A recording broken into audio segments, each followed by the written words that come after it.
Hello everyone, this is part 2 of chapter 2 revision. In this video, we're going to talk about roots. So before we start, I want you to take a look at this table. Here it shows the perfect squares and the perfect cubes for numbers from 1 to 15. I want you to try to memorize them. We're going to use them frequently throughout this part. Let's start with the first question. Always remember to pause the video, try to solve these questions by yourself, then check your answers with us. Let's start with the first one. In the first question, they ask us what is the square root of 361. You have to ask yourself, what is the number that if we multiply it by itself, give us 361? 361 is close to 400, and we know that 20 times 20 gives us 400.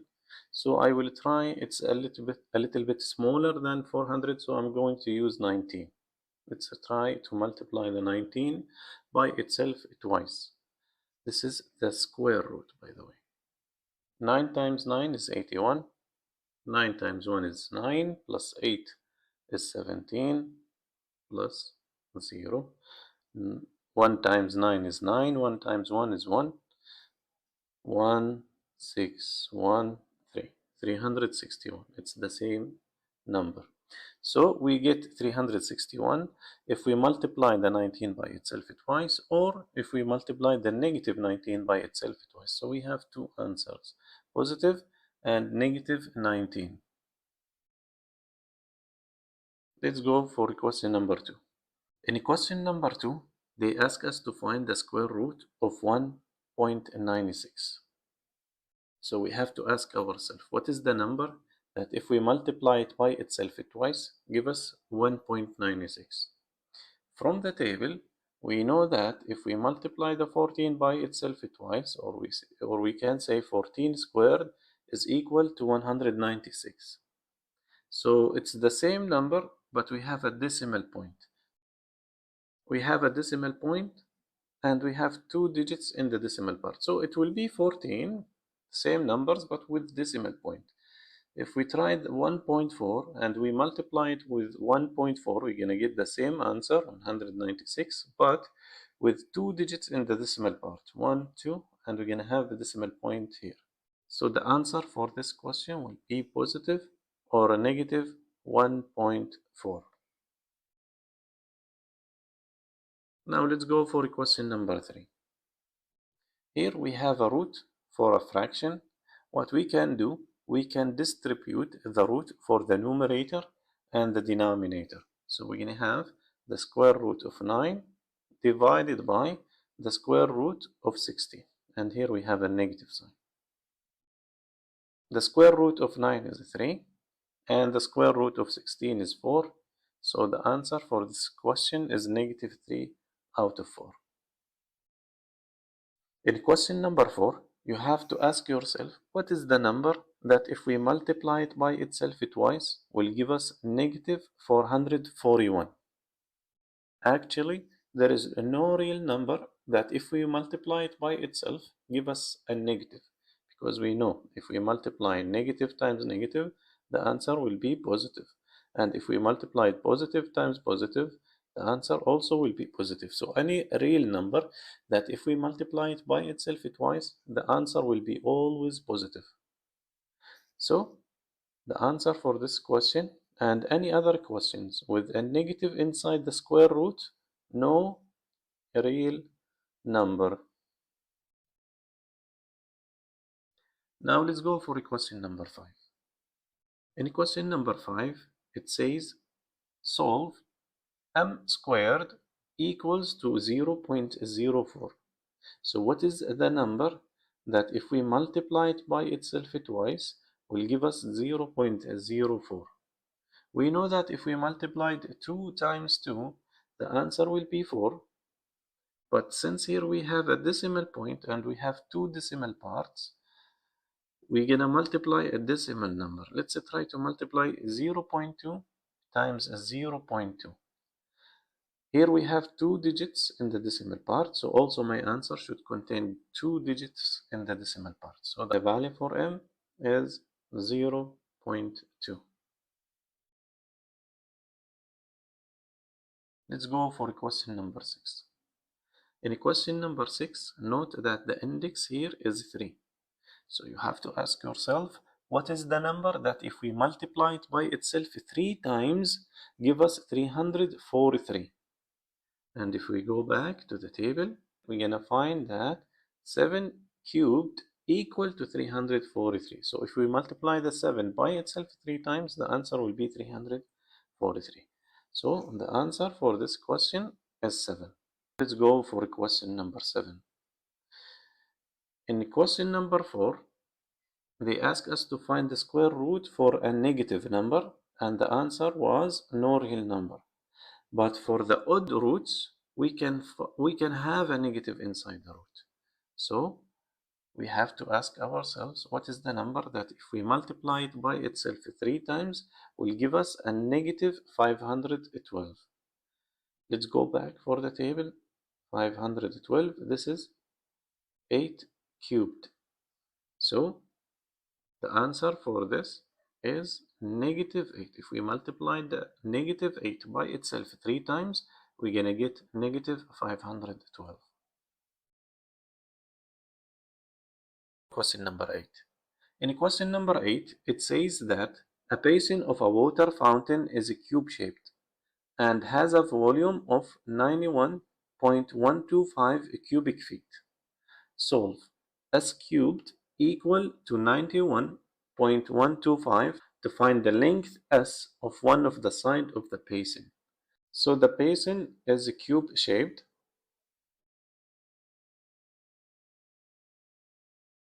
and we know that for the cube, all the sides' lengths are equal. So the length is equal to the width equal to the height. And to find the volume for the cube, we have to find the side length and multiply it by itself 3 times. So the volume for any cube is side length cubed. The question gives us the volume. The volume is 91.125. This is equal to the side length cubed. So we need to find the number that if we multiply it by itself 3 times give us 91.125. This is the same as saying I want to find the cubic root for 91.125. Now to do that, what I'm going to do, I'm going to rewrite this number as a fraction. 125 out of 1000. Now simplify. Divide this by 125, give us 1. Divide this by 125, give us 8. Now I will convert it to improper fraction. Multiply, then add. 8 times 1 is 8. 8 times 9 is 72. So 728 plus 1, 729 out of 8. So we're going to find the cubic root for this number. So we're going to have the cubic root for 729 divided by the cubic root for 8. And if we go back to the table, 729 here, it's 9 cubed. So this is 9. The cubic root for 729 is 9. And the cubic root for 8 is 2. 9 divided by 2 is 4.5. So the side length for this basin is 4.5. Now let's go for question number 9. Moesha has 196 paper plants that she wants to plant in a square formation. So she wants to plant in a square formation. And this square, we're going to divide it into rows and columns. We need to find the number of rows and columns to distribute the 196 paper plants in this formation. But note that since this is a square shape, the number of rows will be equal to the number of columns. So we have to find the number that if we multiply it by itself twice will give us 196. Or we can say, what is the square root of 196? If we went back to the table, 196 is equal to 14 squared. So the answer for this is 14. Let's go for question number 10. In question number 10, we have to find a number that if we multiply it by itself 3 times, give us a negative 0.027, or we can say, in other words, we need to find the cubic root for negative 0.027. We know that the cubic root for 27 is 3. 3 times 3 is 9, 9 times 3 is 27. But here, since we have a decimal point, the answer will be negative 0.3, because if we multiply this number by itself 3 times, we're going to have 3 decimal digits in our answer. In this part, the question asks us to identify whether each number is rational or irrational. Just remember that any number can be written as a fraction is a rational number, and any number cannot be written as a fraction is irrational. Let's start with the first one. Here we have a negative square root of 10. We know that 10 is not a perfect square, so if we try to find the value for this, we're going to have a non-terminating number. And non-terminating numbers cannot be written as a fraction, so this is irrational. Question number 2, we have 0.3 repeating. 0.3 repeating, it can be written as a fraction. We can write it as 1 out of 3 or 3 out of 9. So this is a rational number. 0, also 0 can be written as a fraction, 0 over 1. So this is a rational. Square root of 7. 7, it's not a perfect square, so this is irrational.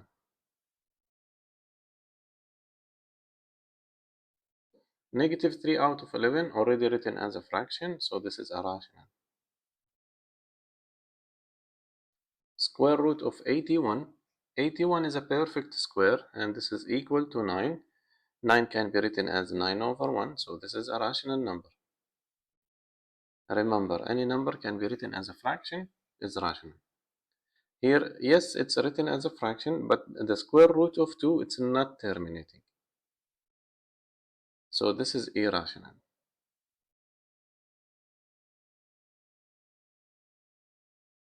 And the last one, square root of 2 divided by square root of 2, this is equal to 1. Any number divided by itself equals to 1, and 1 can be written as a fraction. So this is a rational number.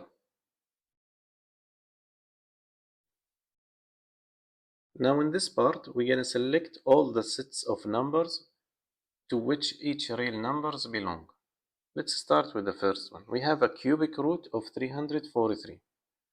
This is equal to 7. And we know that 7, it's a rational. Also, it's integer, it's whole, and natural. In the next one, 2 is not a perfect square, so this is irrational. And the last one, it's already written as a fraction, so this is irrational. It is an integer, because this is equal to negative 7. Now let's go for question number 12.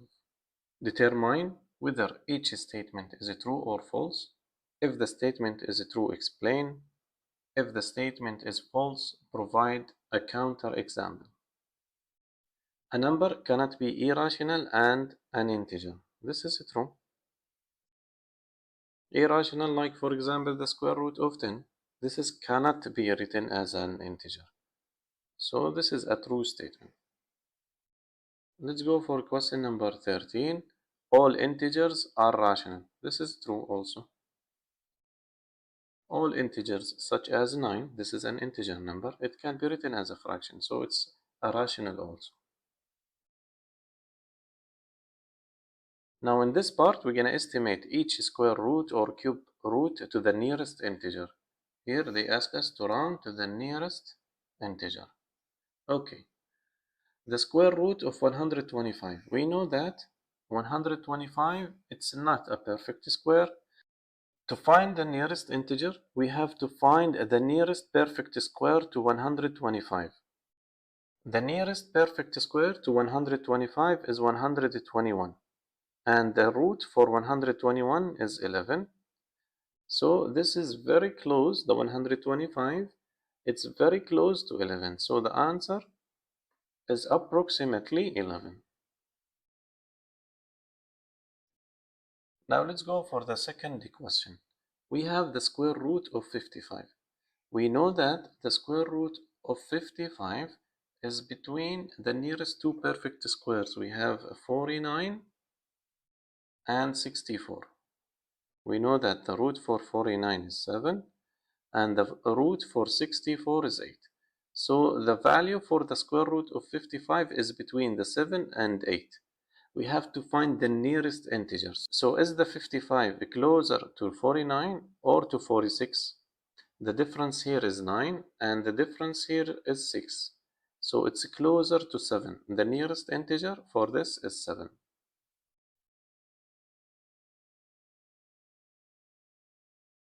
Also in question number 3, we have to find the nearest integer. But we have a cubic root.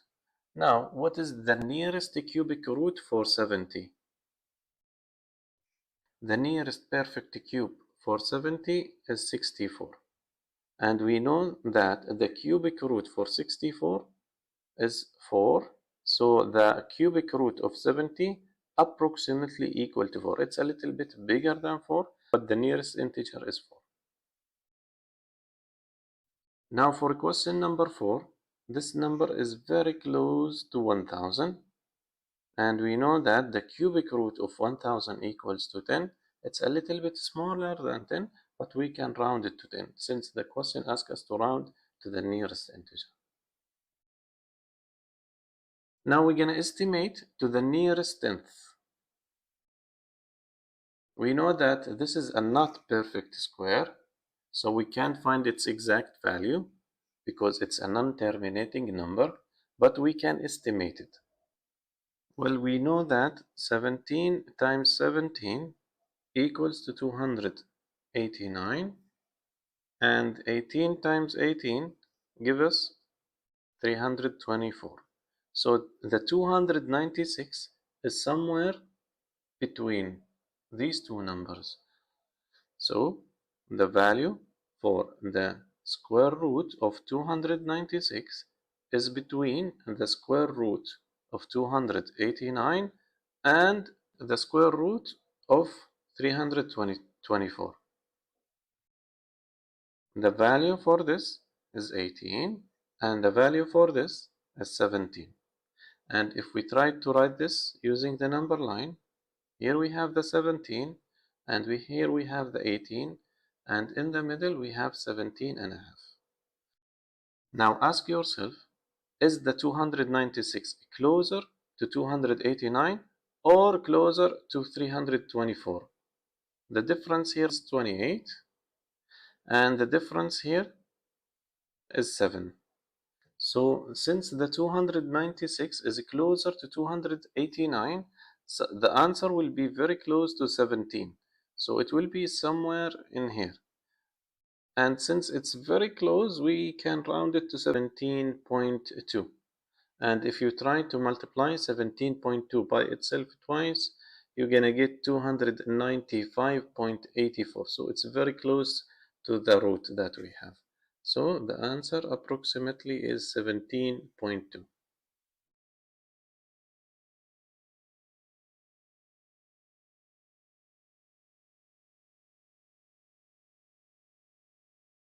Now let's go for question number 6. Now for question number 6, we're going to do the same. We have to find the nearest two perfect squares to 5. 5 is between 4 and 9. So the square root of 5 will be between the square root of 4 and the square root of 9.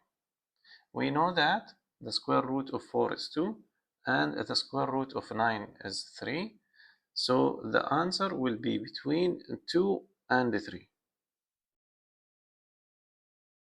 Now, ask yourself, the square root of 5, is it closer to 4 or closer to 9?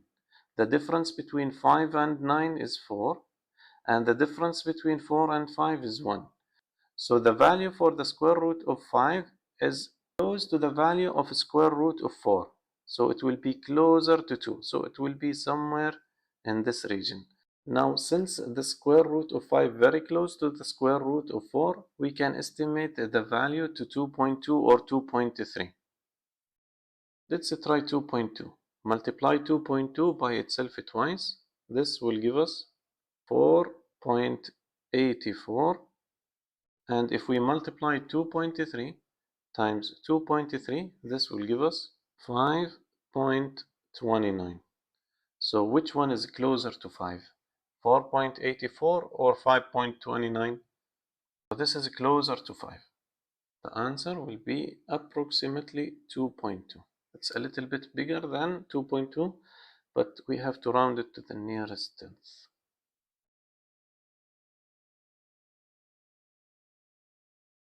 Now let's go for question number 7. Here also we're going to do the same. We have to find the nearest two perfect squares to 11. We have 9 and 16.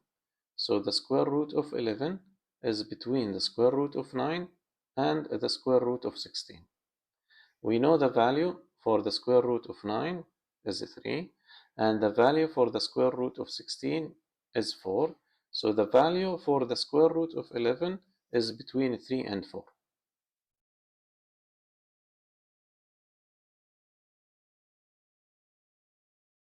Now let's see, the square root of 11, is it closer to the 9 or closer to the 16? 11 is closer to the 9. The difference here is 3, and the difference here is 5. So it's much closer to the 9. So our answer will be somewhere in this region. We can try 3.3. Try to multiply 3.3 times 3.3. This will give us 10.89. And if we try to multiply 3.4 times 3.4, this will give us 11.56. So 11 is closer to 10.89. So the value for the square root of 11 is approximately 3.3.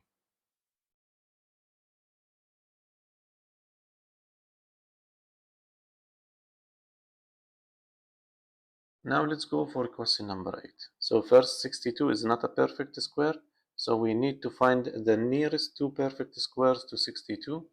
We have 49 and 64. The square root of 62 will be between the square root of 49 and the square root of 64. The value for 49, the square root of 49 is 7, and the value for the square root of 64 is 8. So the value for the square root of 62 will be between 7 and 8. Let's draw the number line. This is 7, this is 8, and here we have 7.5. 62, is it closer to 64 or 49? Here the difference between 62 and 64, only 2. So it's very close to the 8. Our answer is very close to the 8. So you can try 7.9. Let's try to multiply 7.9 times 7.9. This is equal to 62.41. So this is very close to 62. So the approximate value of the square root of 62 is 7.9. Let's go for question number 9. In question number 9, it says that the formula S equal to the square root of 18d can be used to find the speed of a car in miles per hour when the car needs d feet to come to a complete stop after stepping on the brakes. If it took a car 25 feet to come to a complete stop after stepping on the brakes, estimate the speed of the car. So what we're going to do, we're going to use this formula. S equal to the square root of 18d, where S here is the speed of the car, d is the distance that took the car to come to a complete stop. In the question, they gave us the value for d, which is 25 feet. So we're going to substitute the value for d, and then we're going to estimate the route to find the speed of the car. So we're going to have the square root of 18 times the value for D. The value for D is 25. 25 times 18 equals to 450. You can do a long multiplication. 18 times 25. 5 times 8 is 40. 5 times 1 is 5 plus 4 is 9 plus 0. 2 times 8 is 16. 2 times 1 is 2 plus 1 is 3. 0, 5, 1, 450. So we have to estimate the value of the square root of 450. We can estimate because 450 it's not a perfect square. Okay. Now we know that 20 squared, 20 times 20 equals to 400. And if we try 21 squared, this is equal to 441. 441 is very close to 450. So the value for the square root of 450 will be very close to 21. Let's try 21.1 or 21.2. Here, let's try first 21.2 times 21.2. 2 times 2, remove the decimal point, multiply, and then we're going to put the decimal point back in. 2 times 2 is 4, 2 times 1 is 2, 2 times 2 is 4, plus 0. Now we're going to multiply the 1 times 2, 1, 2, then go to the 2 one more time. Don't forget to add 2 zeros. 2 times 2 is 4, 2 times 1 is 2, 2 times 2 is 4. Find the sum. 4, 4, 9, 4, 4. So the answer for this, after multiplying 21.2 squared by itself twice, the value we have 449.44. Here, since we have two decimal parts, 1, 2, also my answer should contain two decimal digits, 1, 2. The decimal point will be here. So 21.2 squared equal to 449.44, which is very close to 450. So the value for the square root of 450 will be very close to 21.2. We can estimate it to 21.2. Now let's go for question number 10. In question number 10, it says that the area of a square is 32 square feet. Estimate the length of each side of the square to the nearest whole number. So we have a square. The area of this square, this is the area inside the region, inside the shape, is 32 square feet. So we know that the area for the square is the side length squared, and the area is given. We're going to substitute here. The area is 32 equals to the side length squared. So what is the number that if we multiply it by itself give us 32? 32 is not a perfect square. We have to find the nearest perfect square to 32. We know that 32 is between 25 and 36. We choose 25 and 36 because they are the nearest perfect squares. Now let's see which one is closer to 32. Here the difference is 4, and here the difference is 7. So 32 is more closer to 36, so we can estimate the side length to the nearest whole to 6. Now let's go for the next part. Here in this question, we have to complete each statement using less than, bigger than, or equal, then graph the numbers on the number line. Okay. To compare, we're gonna convert them to decimal. Let's start with the first one, the mixed number here. We have 3 and 2/3. This is equal to 3.6 repeating as a decimal. Now for the square root of 11, we know that 11 is not a perfect square, so we're gonna estimate it. 11 is between the two perfect squares, 9 and 16.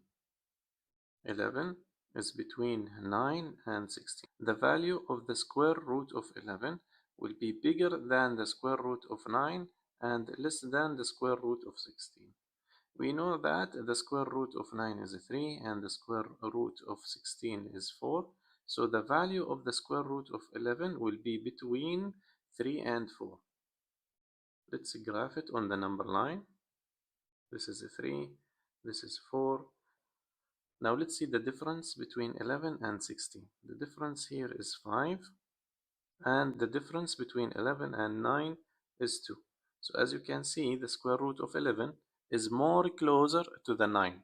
Okay, so if we assume that here we have 3.5, the value of the square root of 11 will be more closer to the 3.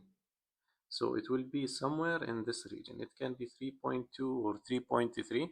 In both cases, it's smaller than 3.6. So the value for 3 and 2/3 bigger than the square root of 11. You can try to be more accurate to multiply 3.2 times 3.2. Also multiply 3.3 times 3.3 to see which value is more closer to the square root of 11. Now 3.2 times 3.2 give us 10.24, and 3.3 times 3.3 give us 10.89. So 3.3 is more closer to the value of the square root of 11. So the estimated value for this estimated value is 3.3. Now we can graph them on the number line. Here we have the square root of 11, 3.6 repeating. This is 3.6.5. This is 3.65, 66. It will be somewhere in here. This is 3 and 2/3. Now let's go for question number 2. To compare between these two numbers, first we're going to convert them to decimal, then we're going to compare. Let's start with the square root of 3. 3, it's not a perfect square, so we're going to estimate its value. 3 is between the two perfect squares 1 and 4. So the value of the square root of 3 will be bigger than the value of the square root of 1 and smaller of the value of the square root of 4. Now we know that the square root of 4 equals to 2 and the square root of 1 is 1. So the value of the square root of 3 will be between 1 and 2. Let's graph the number line. This is 1, this is 2, and between 1.5. The difference between 3 and 4 is 1, and the difference between 3 and 1 is 2.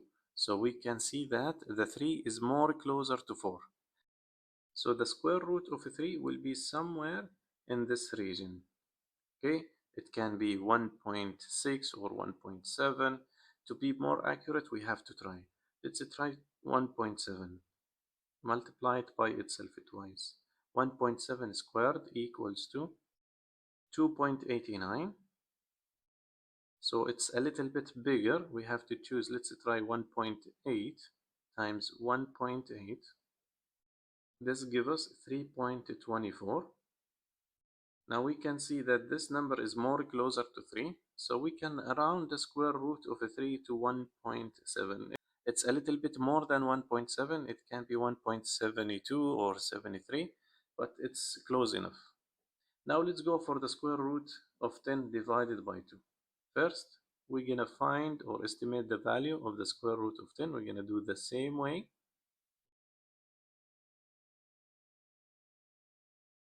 This is the square root of 10. It's between the square root of 9 and the square root of 16. We know that the value for the square root of 16 is 4, and the value for the square root of 9 is 3. So the value for the square root of 10 will be between 3 and 4. Graph the number line. Here is the 3 and here is the 4. The value will be between 3 and 4, and here in the middle we have 3.5. Now let's take a look at the difference. The difference between 10 and 9 is 1, and the difference between 10 and 16 is 6. So we can see that the square root of 10 will be more closer to the value of the square root of 9. So it will be in this region, and it's very close. The difference only is 1. So we can estimate this to 3.1 or 3.2. Let's try 3.2. 3.2 times 3.2, this is equal to 10.24. And if we try the 3.1 times 3.1, this is equal to 9.61. So since this number is more closer to 10, we're going to estimate the value of the square root of 10 to 3.2. Don't forget to divide by 2. 3.2 divided by 2, this is equal to 1.6. 1.6 is smaller than 1.7. Also, we can locate them on the number line. 1.7, here we have the square root of 3. And for the square root of 10 divided by 2, the estimated value is 1.6. It's here. The square root of 10. The square root of 10 divided by 2. Now let's go for question number 3. To compare between these two numbers, also we're going to do the same. We're going to convert them to decimal. Let's start with negative pi squared. We know that the estimated value for pi is 3.14. We have a pi squared, so we're going to multiply 3.14 by itself twice. 3.14 times 3.14, this is equals to 9.86. So the estimated value of this is negative 9.86. Now we're gonna round the square root of 93. 93, it's between the perfect square 100 and 81.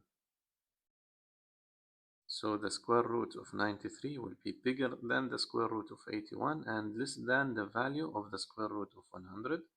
The square root of 81, this is 9. The square root of 100 is 10. So the value of the square root of 93 will be between 10 and 9. It's a little bit smaller than 10. Let's graph the number line. Here is the number line.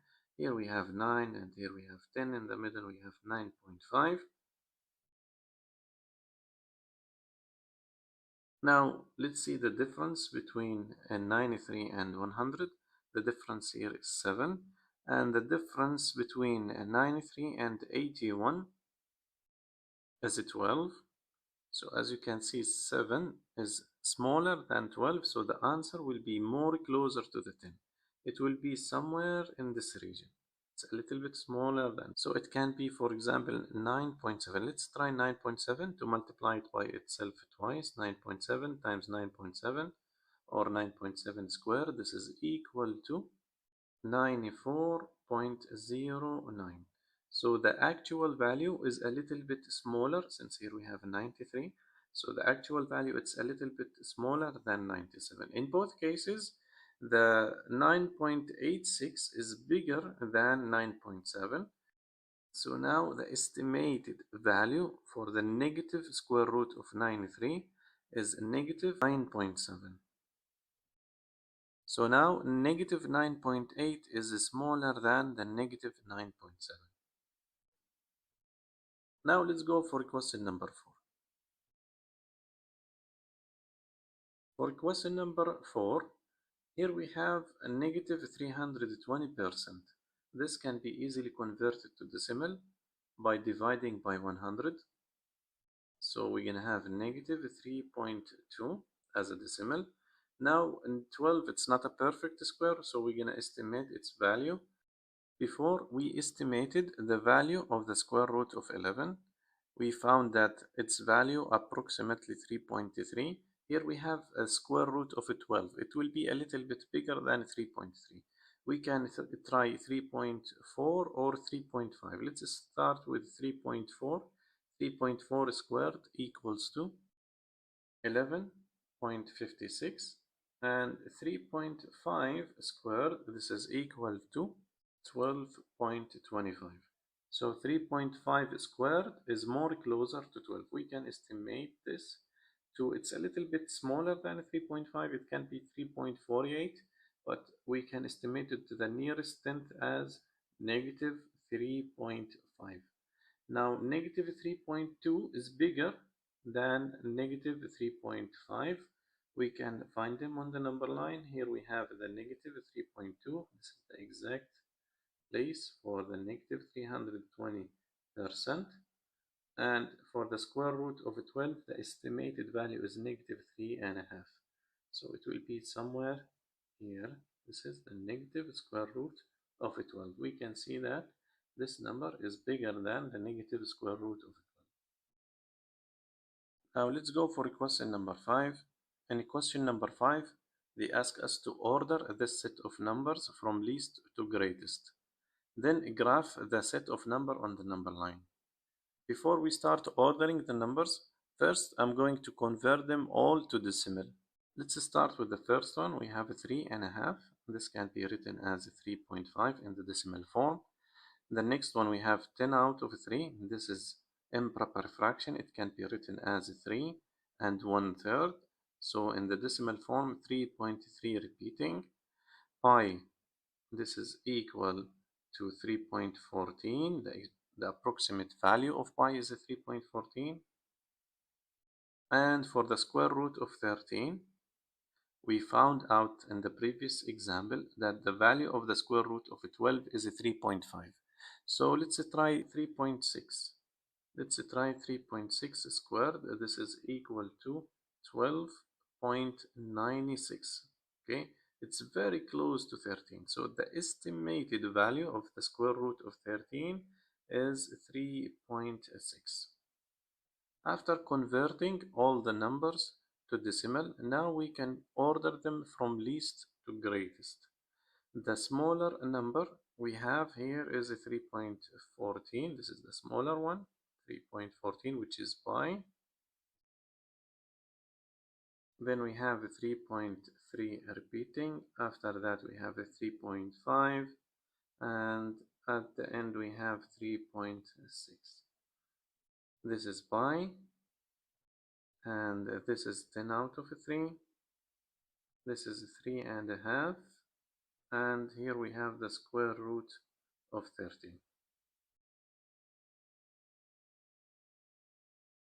Now let's go for question number 7. Select the symbol that makes the sentence true. Here we have the square root of 27. 27, it's not a perfect square, so we're gonna estimate its value. We know that the square root of 27 is between the perfect square 25, the square root of 25. Also, it's smaller than the perfect square 36. So it's between 25 and 36. The value of the square root of 25 is 5, and the value of the square root of 36 is 6. So the value of the square root of 27 will be between 5 and 6. It's very close to 25. The difference here only is 2. So it can be 5.1 or 5.2.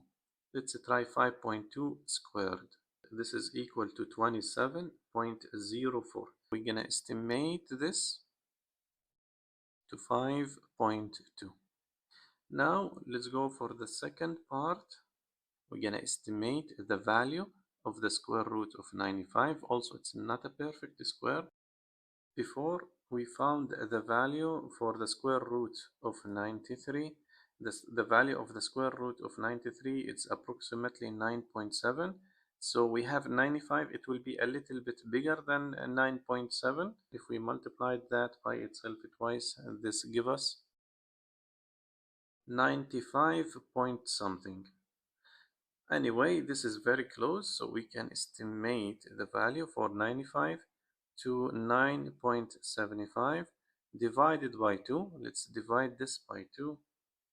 9 divided by 2 is 4, and the remainder is 1. Here we have the decimal point. Now 17 divided by 2 is 8, and the remainder is 1. 15 divided by 2 is 7, and the remainder is 1/2. So the answer is 4.875. We can easily tell from the beginning 4 is smaller than 5. So the value of the square root of 25 bigger than the square value of 95 divided by 2. This is the correct answer. Now let's go for question number 6. For question number 6, it says that the table shows the foul shot statistics for 3 players in a recent basketball game. Which player had the greatest foul shot statistic? So we have to find the greatest number. Let's convert them first to decimal. 7 out of 9. We learned before that if we have division by 9, it means that we have a repeating. The numerator here will be repeating, so we're going to have 0.7 repeating. 72%, this is equal to 0.72, and 8 out of 10, this is 0.8. If you want to write it as a fraction, this is 8 out of 10. Here, since we have a power of 10, we have 1 0, so we have to move the decimal point one step to the left, so it will be 0.8. So player number 3 had the greatest foul shot statistic.